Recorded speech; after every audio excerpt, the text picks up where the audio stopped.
Assalamualaikum warahmatullahi wabarakatuh. Perkenalkan, nama saya Nadia Safira dari kelas A Indralaya dengan ujung NIM 021. Di video kali ini saya akan mempresentasikan tentang Sistem Manajemen Keselamatan Konstruksi atau SMKK untuk memenuhi tugas UAS K3. Apa itu SMKK? SMKK adalah bagian dari sistem manajemen pelaksanaan pekerjaan konstruksi untuk menjamin terwujudnya keselamatan konstruksi.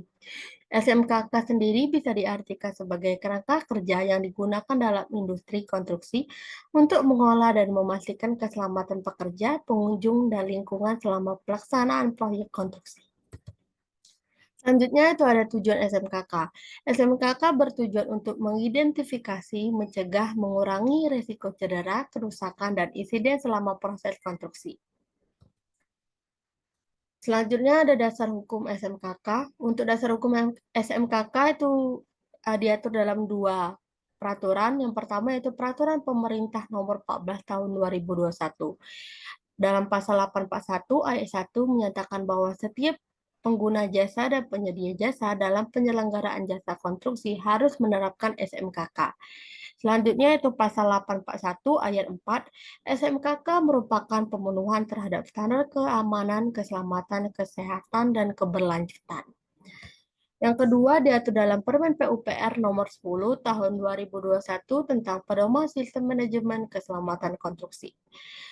Pada pasal 1 angka 3 menyebutkan bahwa sistem manajemen keselamatan konstruksi yang selanjutnya disingkat SMKK adalah bagian dari sistem manajemen pelaksanaan pekerjaan konstruksi untuk menjamin terwujudnya keselamatan konstruksi. Selanjutnya ada perbedaan SMKK dan RKK. Untuk SMKK atau Sistem Manajemen Keselamatan Konstruksi adalah bagian dari sistem manajemen pelaksanaan pekerjaan konstruksi dalam rangka menjamin terwujudnya keselamatan konstruksi. Sedangkan RKK atau Rencana Keselamatan Konstruksi adalah dokumen lengkap rencana penerapan SMKK dan merupakan satu kesatuan dengan dokumen kontrak. Selanjutnya itu dokumen SMKK. Untuk dokumen SMKK itu ada 6. Yang pertama ada rancangan konseptual SMKK. Yang kedua RKK atau Rencana Keselamatan Konstruksi. Yang ketiga RMPK atau Rencana Mutu Pekerjaan Konstruksi. Selanjutnya ada keempat program mutu. Yang kelima RKPPL atau Rencana Pekerja Pengolahan dan Pemantauan Lingkungan. Dan yang terakhir ada RMLLP atau Rencana Manajemen Lalu Lintas Pekerjaan. Selanjutnya ada petugas keselamatan konstruksi. Petugas keselamatan konstruksi adalah orang yang memiliki kompetensi khusus di bidang keselamatan konstruksi dalam melaksanakan dan mengawasi penerapan SMKK yang dibuktikan dengan sertifikasi kompetensi kerja konstruksi sesuai dengan Permen PUPR nomor 10 tahun 2021 tentang pedoman SMKK. Selanjutnya ada dampak positif implementasi keselamatan konstruksi dalam proyek. Yang pertama itu mempercepat jadwal proyek selama 1 minggu atau lebih. Yang kedua, menurunkan biaya proyek sebesar 1% atau lebih. Yang ketiga, meningkatkan ROI atau Return of Investment proyek sebesar 1% atau lebih. Yang keempat, ada meningkatkan nama baik perusahaan. Dan yang kelima, ada meningkatkan kualitas proyek. Selanjutnya, standar keamanan, keselamatan, kesehatan, dan keberlangsungan atau keempat. Keempat adalah pedoman teknis keamanan, keselamatan, kesehatan, tempat kerja konstruksi, dan perlindungan sosial tenaga kerja, serta tata lingkungan setempat dan pengolahan lingkungan hidup dalam penyelenggaraan jasa konstruksi. Nah, setelah ini adalah diagram PEN SMKK. Bisa kita lihat pada layar untuk lapisan pertama pada diagram PEN peraturan perundangan SMKK adalah KK atau keselamatan konstruksi. Yang layar kedua ada SMKK atau sistem manajemen keselamatan konstruksi dan yang ketiga adalah keempat atau standar keamanan keselamatan kesehatan dan keberlanjutan kerja. Selanjutnya tugas Komite Keselamatan Konstruksi. Sesuai dengan Permen PUPR nomor 33 garing KPTS garing M garing 2021 ada 4 jenis. Pertama, Pertama, melaksanakan pemantauan dan evaluasi pelaksanaan konstruksi yang diperkirakan memiliki risiko keselamatan konstruksi besar.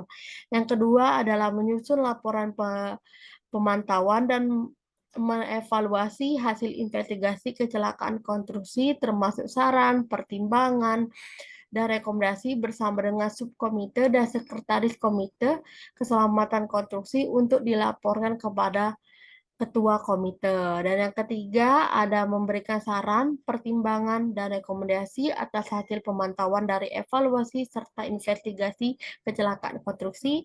Dan terakhir ada keempat adalah melaksanakan tugas lain yang diberikan oleh menteri. Selanjutnya, wewenang Komite Keselamatan Konstruksi.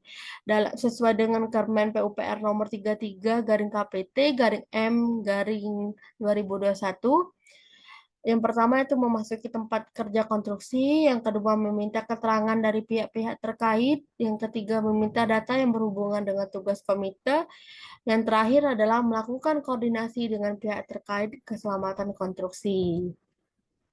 Untuk action plan SMKK bisa kita lihat pada layar. Rekomendasi Komite Keselamatan Konstruksi untuk menuju zero action itu ada SMKK, perilaku berkeselamatan, manpro atau manajemen proyek, dan terakhir keselamatan teknis. Untuk karakteristik kegiatan proyek konstruksi itu ada 5. Yang pertama, melibatkan banyak tenaga kerja kasar berpendidikan relatif rendah atau non-skill. Yang kedua, memiliki masa kerja terbatas. Ketiga, memiliki intensitas kerja yang tinggi. Keempat, bersifat multidisiplin dan multicraft. Dan yang kelima adalah menggunakan peralatan kerja beragam atau jenis teknologi, kapasitas, dan kondisinya.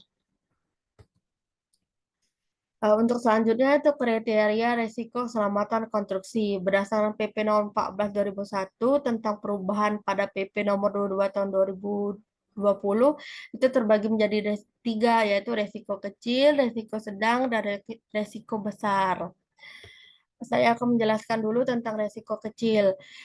Untuk resiko kecil itu bersifat berbahayanya rendah berdasarkan penilaian risiko keselamatan konstruksi. Pekerjaan konstruksi yang dengan nilai HPS-nya itu 10 miliar rupiah, tenaga kerjanya berjumlah kurang dari 25 orang. Nah, pekerjaan konstruksi yang terus untuk resiko kecil itu pekerjaan konstruksinya menggunakan teknologi sederhana. Untuk resiko sedang itu bersifat berbahayanya sedang. Pekerjaan konstruksi dengan nilai HPS-nya itu 10 miliar rupiah sampai dengan 100 miliar rupiah. Dengan jumlah pekerjaan itu 25 orang sampai dengan 100 orang. Pekerjaan konstruksi ini menggunakan teknologi media. Yang terakhir itu resiko besar bersifat berbahayanya tinggi dengan HPS-nya di atas 100 juta miliar dengan jumlah tenaga kerja lebih dari 100 orang menggunakan metode peledak dan untuk pekerjaan konstruksinya menggunakan teknologi tinggi. Selanjutnya itu komponen kegiatan penambahan sistem manajemen keselamatan konstruksi. Itu ada 9. Yang pertama itu penyiapan dokumen penerapan SMKK. Yang kedua sosialisasi, promosi, dan pelatihan. Yang ketiga alat pelindung kerja dan alat pelindung diri. Yang keempat asuransi dan perizinan.